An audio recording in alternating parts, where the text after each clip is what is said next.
Thank you, Michael. Today we're going to do a deep dive into everything you need to know about Adobe Anywhere, what it is, what it does, and what you need to know. The presentation today will be a bit different from most tech demos, as I don't want you to have to wait until the end of a lengthy death by PowerPoint or Keynote slide deck to see the application and its features. So we're going to taste the cake before we actually bake it. I'll explain what it is and what it ain't. I'll review the basics, and then I'll dive deep into the uber groovy features. I'll show you the good, the bad, the ugly, and then we'll deal with the actual recipe ingredients. Sound good? I thought so. So, for the basics, starting off, we have what Adobe Anywhere is and what Adobe Anywhere ain't. First, it is a server-based real-time rendering and playback system. This means that you can edit in Adobe Premiere or use Adobe Prelude, but all the rendering, all the effects are being done remotely by servers, which you can see in the diagram below, and I'll dive into that in a few minutes. It's also a hardware and software solution. It's not simply a software upgrade that you can download from Adobe Creative Cloud. It consists of both many pieces of hardware and many pieces of software working in tandem. It does allow for remote editing, meaning you can edit outside the four walls of your edit facility. The quality may not be that good at a coffee shop, but you do have the ability of editing outside, perhaps at home in your fuzzy slippers on your couch, while all the servers are chomping away back at home base. It also allows for shared projects, which is something incredibly unique that's only really been done by Avid Media Composer and Avid Shared Storage Solutions and third-party shared storage solutions who spoof the Avid file system. Basically, this will allow for multiple editors to open the same project at the same time, manipulate timelines, and share changes in real time. Next, what it ain't. First, it's not a simple upgrade from Creative Cloud. I can't pay Adobe a few dollars extra per month and add it to my Creative Cloud applications. While it does use Adobe licensing, it isn't something I can just upgrade through Creative Cloud. Second of all, it's not something I can just rent. I can't pay someone a few bucks per month and use their system. Adobe licensing agreements do not currently allow for this. Thus, in order to have an Adobe Anywhere solution, you need to become the cloud and create a privatized cloud for Anywhere access. It also currently is not usable with all Creative Cloud applications. When it first came out, there was discussion that it would be available for Premiere Pro, Prelude, and After Effects. However, currently, here in February 2015, only Prelude and Premiere Pro. After Effects is slated for sometime this year, but we don't have a more exact date. It's also not an all-in-one solution. As I mentioned, you can't just buy a box or buy a box of software and it works. It's something that takes multiple hardware and software vendors and manufacturers to make work. Lastly, it's not cheap. As we'll go over pricing, as of February 2015, when you start adding in all the hardware and software options, we're looking at over $100,000 for a system from scratch. So now that we've gone over that, let's actually jump into the basic topology of the system, and then I'll show the actual demo of the features. As you can see in the middle here, we have our four systems, which I'll go into later in the presentation, that make Adobe Anywhere run. We've got our collaboration server hub, which is essentially a traffic cop that relegates who can use and see and operate in what productions or projects.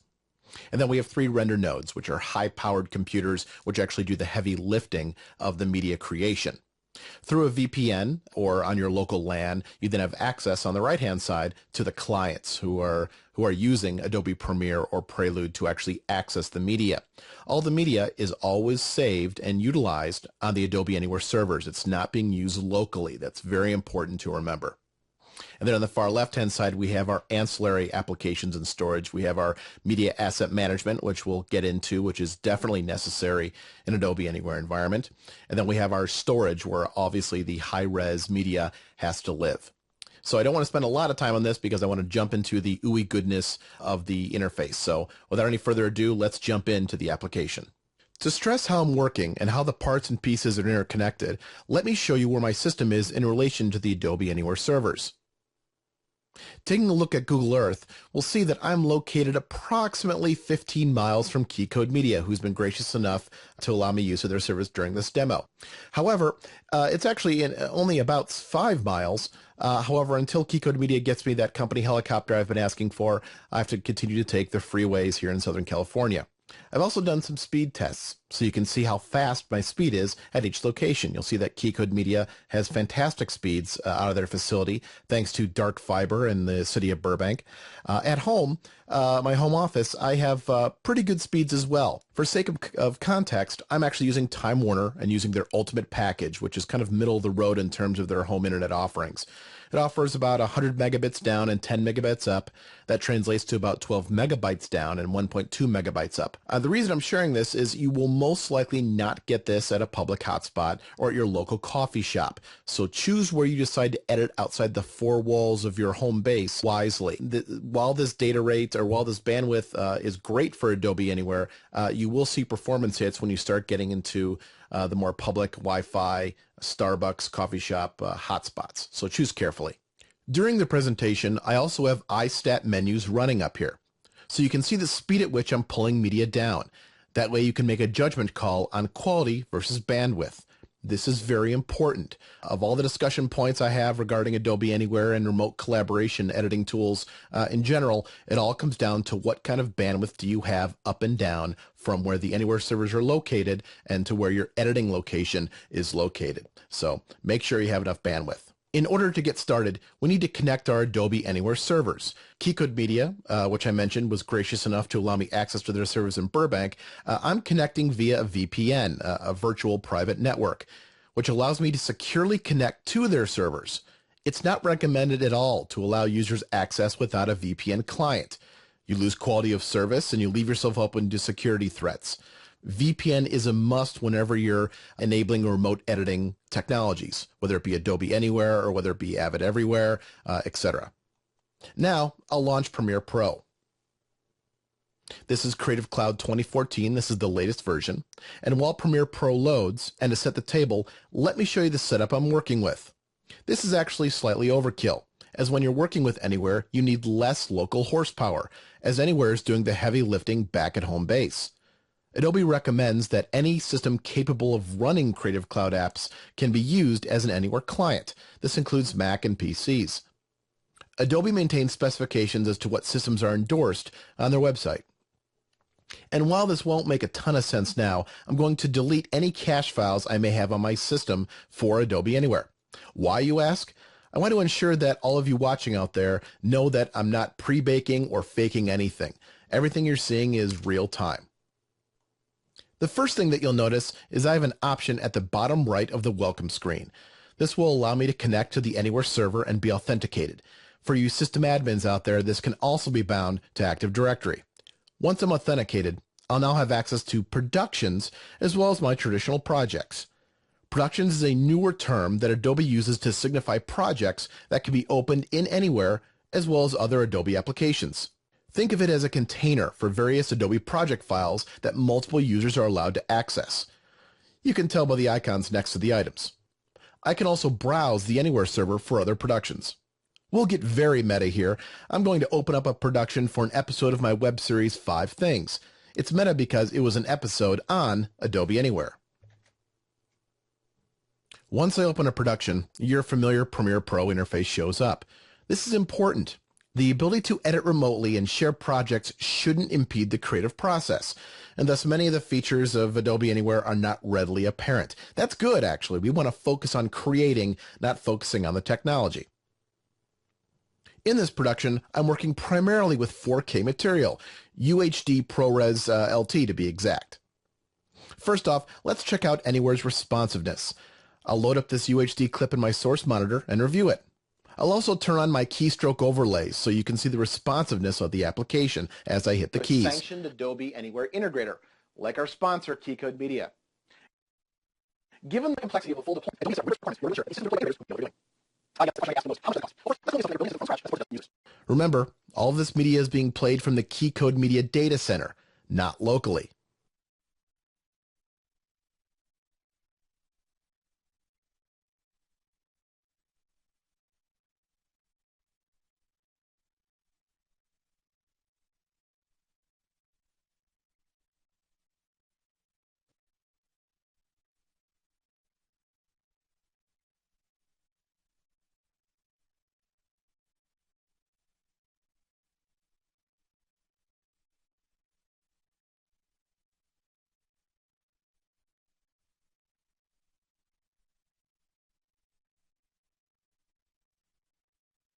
Given the complexity of a full deployment, Adobe has set up rigorous requirements in order to ensure that these systems are deployed by integrators who know what they're doing. Now, let's say I want to add footage. Maybe I'm on location, maybe I have a new graphic or media file I want to add. Adobe has provisioned for that. If I import a file, your local copy of Premiere will work with that file until it's pushed up to Anywhere servers. This is done automatically. As soon as the file has been uploaded, Anywhere will automatically switch over and start utilizing the uploaded copy on the server, not your local copy. One less thing you have to worry about. Let's create some basic text. This is done the exact same way you'd expect, with one big caveat. If you're using any non-standard fonts, they need to be installed on not only your machine, but your Anywhere servers as well. This goes for any effects or plugins too. Remember, since all of the rendering is being done in real time by the remote servers, they cannot generate the desired effect or text without also having those fonts or effects installed on the server rendering them. Keep this in mind, as this can lead to extra costs of licensing, so be sure to plan accordingly. I'm always asked about multicam. Do I need 4 times the bandwidth for multicam since I have 4 angles? Is the bandwidth congruent to how many angles you have? Anywhere renders the 4 up or however many angles you have and presents the multiple angles as one data stream. Here's a multicam file I'm faking by using several various takes. On this episode of 5 Things, remember, you can check out the incoming data rate at the top of the screen. Adobe Anywhere. So let's get started with the first on our list of 5 things. As you can see, it's pretty responsive. What you may occasionally notice is that when you play back your video, the quality may scale down. This is on purpose. Adobe Anywhere is constantly analyzing the available bandwidth between your system and the Anywhere servers and delivering up, in real time, a scaled-down version of your video. This is unlike some other systems which rely on low-res and high-res master and proxy relationship. These lower-res files are being generated in real time once you hit play. This saves on space and the amount of files. Remember, this is all in real time, folks. As your system receives these scaled-down versions, it caches the files on your system. This is why at the beginning of the demo, I deleted my cache files. Again, I want to make sure you're seeing how this reacts. What type of media is Anywhere creating and streaming, you may ask? Well, that's a good question. That's Adobe's secret sauce. I couldn't even open these files outside of Premiere and Adobe Anywhere if I tried. However, since the Adobe Anywhere servers are using GPU acceleration, Tesla cards to be exact, I suspect there's some form of 264 hybrid. Adobe has referred to them in discussions as Adobe Transport Streams. However, as I mentioned, I really can't use them outside of Premiere or Adobe Anywhere. You probably noticed that in the source and program windows, we still have the quality settings, and you're probably thinking, what about the playback quality settings, Michael? Can't I use that to dictate the kind of quality I'm pulling from Adobe Anywhere? Yes, we still have those, and you still have your familiar quality levels, full, half, quarter, etc. These are effectively overwritten by what Quality Anywhere has determined your bandwidth will handle. You can set these to full all day long, but if your bandwidth or servers can't handle it, you're not going to get it. The only time these come into play in an Anywhere environment would be if for some reason you wanted less visual quality than what the Anywhere system can provide. As a side note, whenever you pause playback, Anywhere will deliver the full frame raster and full pixel count of that frame. This is what would allow for more accurate color grading and visual effects, as you can see the result of those adjustments on the frame in full res. You can see during playback, quality will scale down, but instantly jump up once I hit stop. I've made the interface a bit lighter so you can tell the difference as I switch between the remote computer and the local computer. On the other system, I'm going to make a change. I'm going to add a graphic, and then we're going to save it.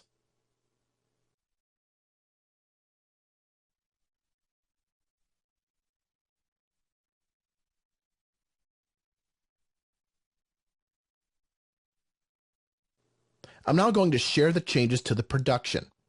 Adobe will tell me what's changed, what assets have been added, what sequences have been changed, etc. I can also add notes so whoever sees the changes knows what's been done and by whom. I can now return to my local copy of Premiere, and the icon for Receive Latest Changes is now illuminated. I'm also presented with a few options. I can keep my version, which means the shared version is not taken, my version is kept, so there won't be any conflicts. I can take the shared version, basically saying yours is better than mine, I want to get what you've done, and take a look at it. Or the copy and rename your version. That means you get to keep both versions, and then you can take a look at both and see which ones you like. That probably gives you the most amount of flexibility. All of these options allow me to keep up with what's going on with other editors, but not destroy what I've been working on. This greatly enhances the collaboration process. Through Adobe, I also have an extension via a panel to track and review changes made to this production. When I load this up, I can see all of the notes whenever changes were pushed to the production and by whom. Now, let's say I'm done with my masterpiece and I want to export. Adobe has made some fantastic advances since version 1 of the product in terms of exporting. You now have access to presets on your machine as opposed to previously, where you had to have the system admin define your output parameters in Adobe Media Encoder and then define them on the Anywhere server. You now no longer have to do that. Exporting is conducted in very much the same way it's always been. However, one key difference is how it's rendered and where it's saved. First, if I click on the output name, I'm presented with a dialog box to rename the file, but also where do I want to save it? I can only save to the Anywhere storage volumes. That is, storage volumes, Adobe calls them mount points, that have been defined on the Anywhere servers. They cannot, I repeat, they cannot be saved to your local machine. This is because all of the rendering is being done, just like real-time playback, on the servers, not by your local machine. In order to get the rendered file locally, you need asset management or some other media management layer to manipulate the exported file and bridge the gap between Anywhere and your local machine. I'll get into some other benefits of asset management later in the presentation. Now, let's take a look at some of the other gotchas you may run into with an Adobe Anywhere deployment. Remember at the beginning of the presentation when I talked about Anywhere being a multi-vendor solution for both hardware and software? Well, one of the Anywhere partners needs to be asset management. Why? Let me show you. In your media browser, you normally have the ability to browse the volumes connected to your local computer. This is traditionally your local OS drive, including any storage you may have attached, as well as any SAN or NAS volumes. However, when you're working remote, you don't have any of the media volumes that Anywhere is connected to mounted on your system. Anywhere is the only common link. So, if there were any assets sitting on your storage back at home base, you won't have access to them. You need someone back at the office to manually add those media assets to your production. Third-party asset management solutions traditionally have panels inside of Premiere, which can bridge the gap between your shared storage at home base and your local instance of Premiere, and allow you to peer into your storage and use assets that haven't already been added to your production. Let's check out another scenario. Let's say I'm working in a production, but I'm going somewhere without internet access. How do I edit? Well, you can still do that. Adobe Premiere has the option of converting a project into production and vice versa. You can pack and go your production into your traditional project, which localizes your media, and go forth and edit. When you're done, you can convert your project back to a production, and all the media and metadata gets pushed back up to the Anywhere servers. It's a pretty nifty feature. We can do this from either the Adobe Premiere interface, or as I'll show later, begin the conversion in the background via the web administration interface. The caveat here is that Adobe will do no transcoding. Thus, you're going to get the original high-res media that you were working with in that project. So make sure you have enough storage to handle all this media, as well as a computer fast enough to chomp through it locally. Aside from Premiere Pro, there's currently ability to utilize Prelude as well, as you can see here. I won't spend a lot of time on this, as Prelude is mostly used as a prep area for Premiere and shares many of the same functions. Productions, media, and timelines outside of the four workflows would include prepping media and metadata for the creative edit and then pushing those changes up to Adobe Anywhere. These can then be loaded into Premiere by another editor or another instance of Prelude if more changes were needed prior to the creative edit. There is also some very cool iPad integration where you can view productions and view media and cuts directly on your iPad. This is fantastic for other people involved in the project who want to stay up to date with what cuts are being done and how they look. As I mentioned earlier, After Effects ability has been delayed. When Adobe Anywhere launched in mid-2013, After Effects support was expected by year's end. However, all development instances of After Effects integration within Anywhere have been removed, and the ETA for deployment is now estimated to be sometime this year in 2015. Now, let's take a look at the back-end administration. The back-end is via a web interface, which makes management relatively easy. You'll see here all of the productions I currently have going on Adobe Anywhere. Here's the production I'm working on right now. If I go into it, I can see all the comments that I've done. I can see all the changes that I've pushed into production. This is great for tracking when changes were made. I also have the ability of taking a look at what people and groups are involved in this production. I also have the ability of taking a look at what assets are a part of this. This includes looking at graphics. You'll see the Hello Moviola file I created a while ago. You'll see I also have my raw clips that I have in here, and Adobe Anywhere can actually prep those clips so you can watch them remotely.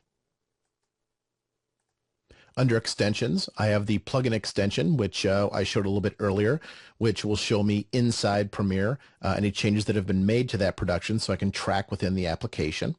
Under System, I also have all the ooey good administrative backend features I may need. I can take a look at each of my render nodes to see how they're performing, what their software versions are, if there's any issues going on. If I click on this, you can see that I have all my statuses as to what's going on, and this helps immensely with being able to troubleshoot and remedy potential issues.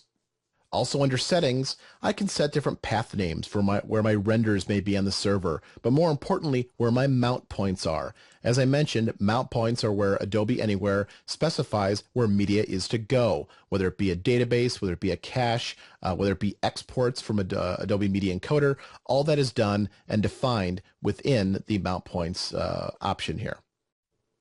We also have production conversion, which I mentioned earlier, is the way to convert a production into a project so you can localize the production into a project and take that remotely without having to be connected to the Anywhere system. I also have options such as statistics, which shows me what every node is doing at any given time. I can take a look at users and I can edit users. I can go into my permissions right here and see what I have access to, what user avatar and icons I have. I can also set throttles for bandwidth. If I'm trying to keep offline editors working at offline resolutions and online editors working at online resolutions, I can change this to throttle that down. I also can set backups.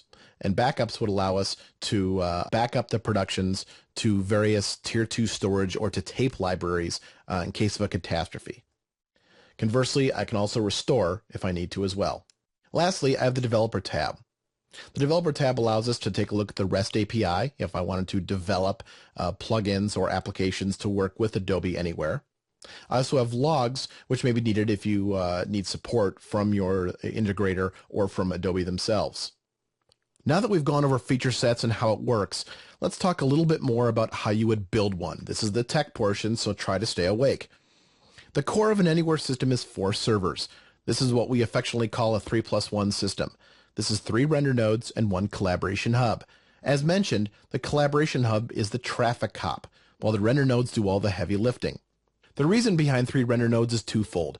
Not only does there need to be enough horsepower to handle many concurrent users, but also failover if for some reason a render node goes down. This 3 render node system and 1 collaboration hub, the 3+1 system, should handle about 12 to 15 editors. Of course, this varies depending on the kind of horsepower you need, but a good safe number is 12 to 15 editors. Also, as I mentioned earlier, Adobe Anywhere is a combination of several partners, both hardware and software. And while the software comes from Adobe, the hardware certainly does not. Adobe has qualified several hardware manufacturers whose servers are up to the task. These include HP, Dell, and Supermicro, and use rather expensive Tesla K10 cards, although I expect other Tesla cards to be qualified at some point in the future. Real-world usage has found that HP and Dell are about 15 to 20% more expensive than Supermicro, but the cost savings, pardon the pun, have a price. The Supermicro servers require you to build the servers yourself, and their support and replacement times are extraordinarily poor, and the systems are very loud. The last Supermicro system we built took 6 weeks to get all of the parts in. Many of them are from overseas. If you're deploying an enterprise system, how important is uptime, scalability, and reliability? Just food for thought. These servers run about $15,000 a piece. This means trying to repurpose older systems really isn't a viable option, as they've got to have screaming enterprise-class processors, RAM, and SSDs. Also, if you're trying to go off books in terms of system configs, it will seriously affect your support options. If you don't buy the sanctioned configs from a certified integration partner, you may be prevented from getting support. And since Adobe doesn't traditionally sell anywhere direct, you're on your own. Also, no one wants to be chasing ghosts in the machines, and that could happen when you're using unsanctioned configs. So, just for the core system, we're already at $60,000, and we still need to add software licenses, storage, and asset management. Speaking of storage, storage for Adobe Anywhere has to be shareable, have many spindles, it has to have quick response time, it has to have a large amount of throughput, and has to be able to hold a lot of data. I'm normally seeing Adobe Anywhere deployments starting with at least 36 terabytes of storage, and several deployments easily reaching several hundred terabytes. This will run many tens of thousands of dollars, as you can imagine. Adobe has qualified storage, just as they have servers. Companies such as Isilon, Quantum, and Harmonic, among others. These solutions will easily be $30,000 plus. I have no doubt that less expensive storage at some point will be qualified, but even those systems will be $15,000 minimum. Keep in mind, folks, you need fast video storage, not just fast data storage, which thins the herd out quickly. This is why traditional IT-based shared storage is usually not appropriate compared to video shared storage. As we examined earlier, asset management fills a large gap in accessibility within Anywhere. Asset management is often overlooked. In fact, we've done some deployments where the customer emphatically has said, "We don't want asset management," only to come back to us not too much later telling us, "Yeah, we know, we need it." Many asset management manufacturers have panels or workflows for Adobe Anywhere, VizRT, Apace, Levels Beyond, and Axle, among others. These solutions range from about $10,000 up to $75,000 or even $250,000 or so. As a tip, just because an asset management solution says they have Premier support doesn't mean they have Anywhere Premier support. Lastly, there's the software licenses you'll need from Adobe. You'll need your standard traditional base Creative Cloud license for Premiere, and as you know, this can be as little as $30 a month depending on your plan. The Adobe Anywhere subscription part of the equation is $9.99 per each individual user per year. This is non-floating, meaning you can't share the licenses. If at any point in the next year an editor will need to access Anywhere, they'll need to have their own unique license. The Adobe Anywhere server software is, as of now, free, but it's only available to sanctioned integrators. It's pretty much pointless to have the Adobe Anywhere server software without the client software to talk to it, but I'll get more into that in a moment. As you can see, $120,000 for an entry-level Anywhere system is not unheard of. Most deployments will easily be additional $50,000, if not more, if you're starting from scratch. So, you have a chunk of change burning a hole in your pocket? How do you get Anywhere? Well, you need to contact a sanctioned Adobe Anywhere integrator. Adobe has rigorous standards which prospective partners need to pass in order to be allowed to sell and support an Anywhere system. Without being part of the program, Adobe won't allow you to sell the product or buy the product, period. Integration and support is to be handled by these certified integrators, not by Adobe. At last count, there are only a few dozen in the world. It's a new product after all, less than 2 years old. Adobe maintains a list of sanctioned Adobe Anywhere integrators on their webpage. I, of course, recommend Keycode Media on the West Coast as well as in the Midwest region. I believe we've deployed more systems than anyone else, but don't hold me to that. With that, I'd like to thank you for sticking with me during the demo portion of this webinar on Adobe Anywhere. I'm going to toss it back to the ever debonair Michael Horton.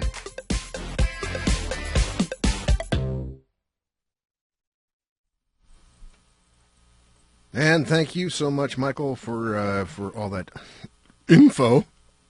Holy cow. Michael's still here, folks, if you need to follow up with any questions. He is still in the chat room. Also, I want to remind you that for those of you who showed up sort of in the middle of this and missed the beginning, you can scrub back and watch it all over again. And for those of you who missed particular portions of this. You can scrub to where you missed and watch it again and again. And after a couple of hours today, it'll be up for on demand, and you can rent it for 24 hours and watch it again and again and again and again for $9.99.